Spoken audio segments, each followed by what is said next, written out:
इसके बारे में कहा यह जाता है कि जैसे आगरा का ताजमहल उत्तर भारत में बहुत प्रसिद्ध है, लोग बाग देखने आते हैं, वैसे ही इस महल को देखने के लिए लोग बाग पहुंचते रहते हैं। ये 1897 में बनना शुरू हुआ था, 1915 में बनकर ख़त्म हुआ और कहते हैं कि करीब 42 लाख रुपए उस वक्त लगे थे इसे बनाने में। और कर्नाटक के सबसे दर्शनीय स्थलों में ये महल आता है। कर्नाटक में चुनाव हुए हैं, 10 तारीख को मतदान हुआ है और 13 तारीख को मतगणना होनी है। 10 तारीख के चुनाव के बाद एग्जिट पोल आए हैं और एग्जिट पोल के नतीजों में ज़्यादातर कांग्रेस को जीतते हुए दिखाया गया है, कुछ में बहुमत तो कुछ में सिंगल लार्जेस्ट पार्टी के तौर पर। इस एग्जिट पोल को जाहिर है नेता अपने तरीके से देख रहे हैं। कांग्रेस वाले कहते हैं हमारी उम्मीद बढ़ी है, उम्मीदें कायम हैं। वहीं भारतीय जनता पार्टी और जेडीएस के लोग कहते हैं कि हमें बहुत भरोसा नहीं है इन एग्जिट पोल्स पर। लेकिन लोगों को क्या लगता है इस एग्जिट पोल के बारे में, आपको लिए चलते हैं मैसूर के लोगों के पास और उनसे समझते हैं कि इन एग्जिट पोल्स के बारे में आखिर वो क्या कह रहे हैं। हम मैसूर के लश्कर मोहल्ले में हैं और यहीं पर है एशिया का प्रसिद्ध सेंट फिलोमिना चर्च, हमारे ठीक सामने ऐतिहासिक चर्च।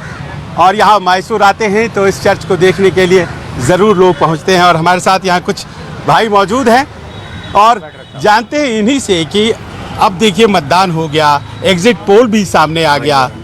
आपको क्या लगता है, एग्जिट पोल आपने देखा होगा, सही है? एग्जिट पोल कभी भी परफेक्ट नहीं होता, थोड़ा इधर थोड़ा उधर होता है, लेकिन एग्जिट पोल के मुताबिक जाएंगे तो भी ठीक है, क्योंकि वो ऑलमोस्ट थोड़ा बहुत परफेक्ट ही बता रहे हैं। हाँ। लेकिन कल या परसों में रिजल्ट जो आएगा वो पक्का रहेगा। जो भी रिजल्ट आएगा हम लोग उसको मान कर चलेंगे। अब देखिए जो रिजल्ट आएगा उसको तो सब मानेंगे, मानना पड़ेगा। लेकिन कल पोलिंग हुई, हाँ जी, पोलिंग को भी आपने देखा, उसके बाद एग्जिट पोल हुआ जी। तो आपको क्या लगता है जो पोलिंग जिस हिसाब से हुई उस हिसाब से एग्जिट पोल आया है? नहीं, पोलिंग से ज़्यादा जो हम लोग 10 या 15 दिन से कैंपेनिंग कैनवासिंग देख रहे थे उस हिसाब से सही आया है। क्योंकि इस बार जो वोट डालने वालों का जोश और उम्मस जो था बहुत बढ़िया रहा, क्योंकि उन लोगों ने, मैं 35 साल से देख रहा हूँ, वोटिंग डाल रहा हूँ, लेकिन जो लोग बूथों के पास बड़े पैमाने पर क्यू पे खड़े थे, जो कि सुबह 7 बजे से 6 बजे तक का इन्होंने टाइमिंग दिया था वोट पोलिंग के लिए, लेकिन 7 से 7:30 तक वोटिंग चली। जो अंदर आ गए उनको टोकन इशू किया गया, इशू कर उनसे वोटिंग कराई गई। आपका कहने का मतलब है बम्पर वोटिंग हुई है? बम्पर वोटिंग मुसलमानों में। अच्छा, मुसलमानों में, मुसलमानों का जो जोश रहा, जो उनका वोट डालने का दर्द रहा, जो बहुत जोश से उन्होंने वोट डाला, बड़े पैमाने पे लेडीज ने डाला वोट। अब ये हमें बताइए कि कहते हैं कि ये जो ओल्ड मैसूर का क्षेत्र है जी, इसमें 59 सीटें आती हैं। शहर के बाहर मांड्या चले जाइए, आप हासन चले जाइए, 11 आते हैं और मैसूर के 11 आते हैं। तो यहाँ जेडीएस भी है, जेडीएस भी है और कांग्रेस भी है, जिनको मुस्लिम्स के वोट जाते हैं।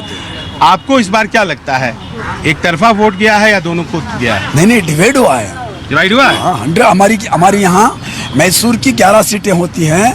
मैं समझता हूँ 11 में डिवाइडिंग होगा पूरा, और हर जगह अलग अलग जेडीएस भी आएगी, जेडीएस की भी सीट्स आएंगे मैसूर में। मैं कर्नाटक की बात नहीं कर रहा हूँ, मैसूर में जेडीएस की भी सीट्स आएंगे। आपको क्या लगता है ये जो एग्जिट पोल के नतीजे सामने आए हैं ये सही है, हिसाब से हैं, या फिर आपको लगता है उलटफेर होगा? सर इस हिसाब से जाएंगे तो जो आपका एग्जिट पोल है ये ठीक है, ठीक है। हाँ, और उसकी वजह आपने क्या देखी? मैं बताया ना आपको, अगले बार भी यही बताया हूँ। जो भ्रष्ट सरकार को काटेंगे, सारे आवाम पे जितने भी जो मतदार है वो सब का बीजेपी को काट कर इस बार कांग्रेस को लाना चाहते हैं पूरे। आपको लगता है कि वो जो 40% सरकारा का जो एक अभियान चलाया तो लोगों ने उस पर विश्वास किया? पक्का 100% विश्वास किया है, विश्वास किया है। पर आपने देखा होगा कि क्या नाम है आपका? हारून साहब, कि प्रधानमंत्री मोदी आखिर में पहुंचे और उन्होंने एकदम ऐसा लगा जैसे बाजी पलटती, वो जबरदस्त भीड़ हर जगह, तो क्या उसका असर आपको लगता है कि हुआ या कुछ नहीं? भी नहीं असर लगता। हाँ। कुछ भी नहीं असर लगता। तो- तो अब की बार अपनी सरकार आएगी, तो किस चीज का असर हुआ आपको लगता है? कुछ चीज का भी असर बदलाव नहीं का हुआ। असर। बदलाव का असर हुआ है। हाँ। सर जितना प्रधानमंत्री इस कर्नाटक पे आए हैं, जितने बार भी आए हैं उस बार पूरा तख्ता पलट गया है, पूरा कांग्रेस को हो गया है। अच्छा, आप क्या कह रहे थे? बदलाव का असर हुआ। जब सब कांग्रेस कांग्रेस बोल के पूरा कर्नाटक का ही कांग्रेस हो रहा है, उसके लिए ये बदलना चाहिए, बस सरकार बदलना चाहिए बोल के ये इस बार ऐसा हुआ। तो सबसे ज्यादा बड़ा मुद्दा आपको भ्रष्टाचार ही लगता है कि रहा? भ्रष्टाचार पूरा उधर से नंदिनी का ये करने के लिए अमूल लेके आया, जबरदस्ती इधर ठोस रहा है अमूल लाके, वो जरूरत नहीं सो चीज गरीब आदमी अमूल एक जो सिलेंडर खरीदना जरूरत है नहीं सो तो चीज 2000 लाके रुपया लग रहा है। जरूरत नहीं सो चीज लाके इधर ठोस रहा है कर्नाटका में। ओह, अच्छा, तो ये मुद्दा भी था जो लोगों को प्रभावित हाँ, कर रहा था। हाँ, हाँ। आप क्या कह रहे थे? अगर इस बार फिर से बीजेपी सरकार आएगी तो इस बार 2000 रुपये का एक सिलेंडर गरीब लोग खरीदना पड़ता है। अच्छा, ये कैसे आपको अभी से पता लग गया? पक्का 100%। क्यों? अभी इस बार कितना हो गया है सर? जब कांग्रेस सरकार थी तब सिलेंडर का रेट कितना था? 400 450 बताते हैं, अभी कितना है?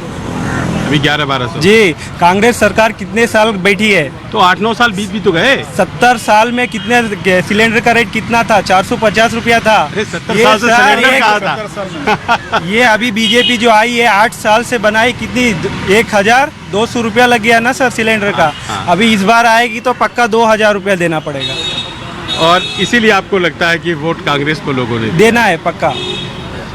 जब कांग्रेस को लाना है तो अभिवृद्धि पक्का होएगी। कांग्रेस को लाना है, पूरे हिंदुस्तान में लाना है, गरीबों का भला होना है तो कांग्रेस को ही लाना है। अच्छा, इस बार हाँ, सेंट्रल में मतलब- भी बदलाएंगे। अच्छा, सेंट्रल तक आप चले गए कर्नाटक सर। चुनाव नहीं, से? नहीं, कर्नाटक तो खत्म हो गया, अभी समझो पूरा कर्नाटक हो आपको गया। सेंट्रल के हिसाब अभी से सेंटर के हिसाब से जा रहा है। ये बदलाव आएगा, जो इधर आया है वो पूरे हिंदुस्तान में आएगा ये बदलाव। मतलब कर्नाटक से बात निकलेगी और बहुत दूर तक जाएगी। क्यों, ये कहना चाह रहे हैं ये लोग? हैं? के इलेक्शन से, इस बार के असेंबली इलेक्शन से पूरे इंडिया में जितना भी आएगा पीएम का वगैरह, मोदी जी इस बार बैठना जो उनका कंस रहा है पूरा नष्ट होएगा। बड़ी बड़ी बातें हैं। देखिए, एग्जिट पोल ने जिस तरह से उम्मीदें जगाई हैं, हम ये उम्मीद करते हैं कि वो एग्जिट पोल तो सही उतरे।